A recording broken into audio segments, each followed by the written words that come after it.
Siguro, kaya ka nandito kasi gusto mong malaman kung paano ma-achieve yung anime physique. Or gusto mo, kaya ka nandito kasi gusto mo ma-achieve yung mga anime physique na hindi ka pumupunta sa gym, or gusto mo ma-achieve yung mga ganong physique pero at the same time gusto mo maging functional. Or pwede rin naman kaya ka pumunta dito kasi na-inspire ka pag nung nanonood yung anime, na-inspire ka. Kaya gusto mo ma-achieve mga ganong katawan ng mga anime. So ngayon, nasa tamang video ka. Kaya kung gusto mo malaman yung paano mo ma-achieve yung anime physique in just 100 days, panoorin mo to.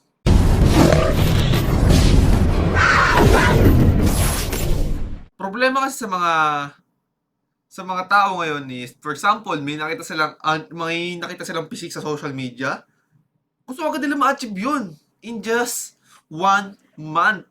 'Di ba? Yun yung mga thinking ng mga tao, or maybe, or mga iba naman is pupunta sila ng anime physique. Tapos minsan may mga gurus doon na ma-achieve mo tong gantong physique in just 1 month. Which is pinapaasan nyo, or umaasa sila na ma-achieve nila yung ganong physique in just 1 month. Which is hindi naman talaga. For me, ang pinakamatagal na duration na pwede nilang hintayin or pwede nilang gawin is 100 days. Pero sa 100 days na yon, kailangan maging consistent ka sa diet mo, sa workout mo. Just trust the process talaga pag ganun eh, di ba? Yun kasi karaniwan eh. Kaya maraming mga tao na tinatry i-achieve yung mga anime physique pero nag-fail sila pagdating nila sa gitna.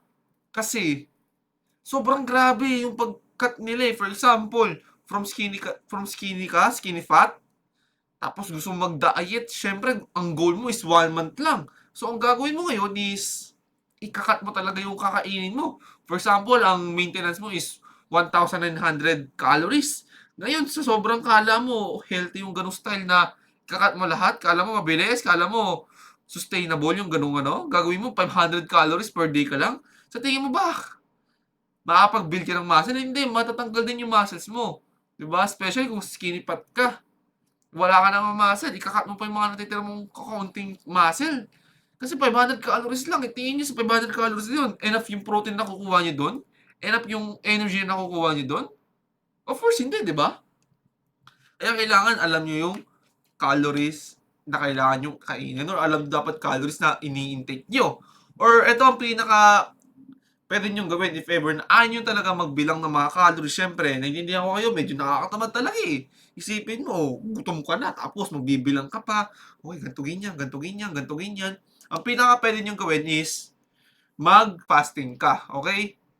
Sobrang ganda mag-fasting ka. For example, 12 kakain ka, 12 p.m. and then ang next kain mo is 8 or 7 p.m., di ba? Yun lang talaga kakainin mo. For example, at saka pag for example nasa fasting ka na na mga oras, maglalakad ka dapat. Okay? Para mas mabilis mag-burn yung fats mo. Okay? Sobrang effective ng ganun. Pero for me, mas gusto ko yung pagsamahin mo yung pagbibilang mo ng calories and then yung fasting. Mas mabilis yun, di ba? Mas isipin mo yung dalawa pinagsama, syempre grabe, mas mabilis ang magiging progress mo. Okay, if ever naman ayaw mo talaga mag-fasting, pwede mo naman magbilang ka ng calories, di ba? Nasa yan, kung saan ka mas komportable. Pero ako, mas komportable naman ako sa pag pinag-combine yung dalawa. Pero mostly, yung minsan, syempre, minsan yung ginagawa ko pag medyo, hindi ako, for example, hindi ako nakapagdala ng timbangan ko, is nag-fasting lang talaga ako. Okay? If ever naman na late ako alam kong late ako kakain kasi sobrang busy ko, is nagtitimbang ako. Okay? Depende. Kailangan mag-experiment kayo, or medyo magbukas kayo ng mga pintuan kung saan kayo mas mabagay. Okay? And ito, ngayon is bibigyan ko kayo ng mga workout na pwede nyo gawin para ma-achieve nyo yung anime physique na gusto nyo. Okay? So, syempre, tandaan niya, hindi niyo, pag may ibibigay ako sa inyong workout, pero hindi niyo to makukuha in just 1 week, in just 2 weeks, in just 1 month. Hindi.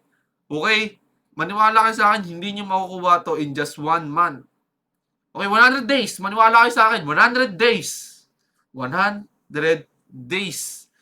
Kumapit kayo, maniwala kayo, just trust the process, ma-achieve nyo yung gusto nyong physique. Okay?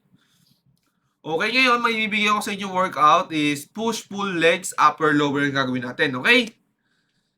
Unang-una para sa push day is, syempre, is yung push-ups. Ito bago tayo magsimula, itong workout is training anywhere to. So, if ever na gusto nyo pang malaman kung ano yung mga pwede nyo gawin is check nyo yung link ko sa description. Okay, let's go.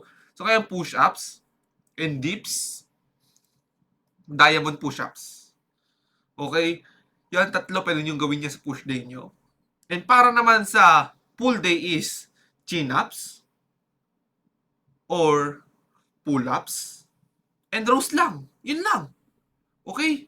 Yung tatlo lang yun or dalawang yun. It's either kung gusto mo, salitan. For example, sa unang araw na pull is mag-chin-ups ka. Sa susunod na araw mo na pull workout mo is magpa-pull-ups ka. Okay lang. Salitan lang or gusto mo, sa parehas na sa'yo. Okay, pero yung rows mo makakalimutan kasi yan yung magbibuild ng upper back mo. Solid back. Solid upper back mo yung rows. Ang pinakasusi sa lahat. Okay? And next naman is para sa legs mo is jump squat.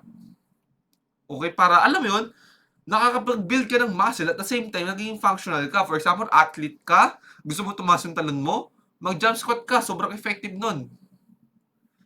And next naman is yung calf raises. Sobrang importante nun. Okay? Especially kapag pag athlete, especially pag gusto mo ma-achieve yung mga anime physique, syempre hindi mawawala dyan yung mga abs, okay? Parang yun yung kasi naging trademark ng mga anime, di ba? For example, sobrang ganda ng physique nila, pero yung abs nila talagang hindi mawawala yan. Laging may sobrang ganda ng mga abs ng mga yan. So, kailangan mag-workout ka ng abs mo. Okay, dalawa lang yan. Okay, sit-ups and plank.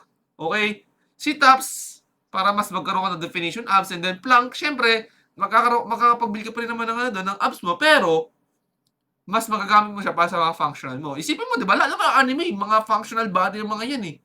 Okay, lahat yan. Mga athlete eh, di ba? Lahat yan. For example, si Baki.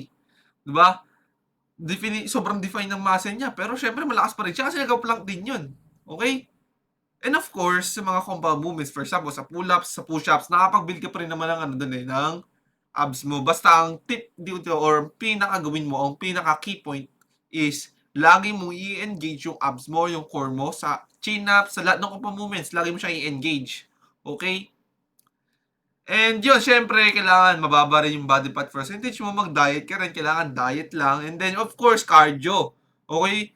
If ever na, gusto mo medyo chill cardio lang, is pwede kang maglakad lang, walking. Pero kung gusto mo na tataas yung testosterone mo, kasi may mga study eh. Okay?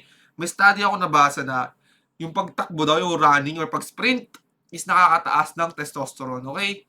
Yun lang. Kaya lagi mo tatandaan paano malaman kung hindi mo susubukan.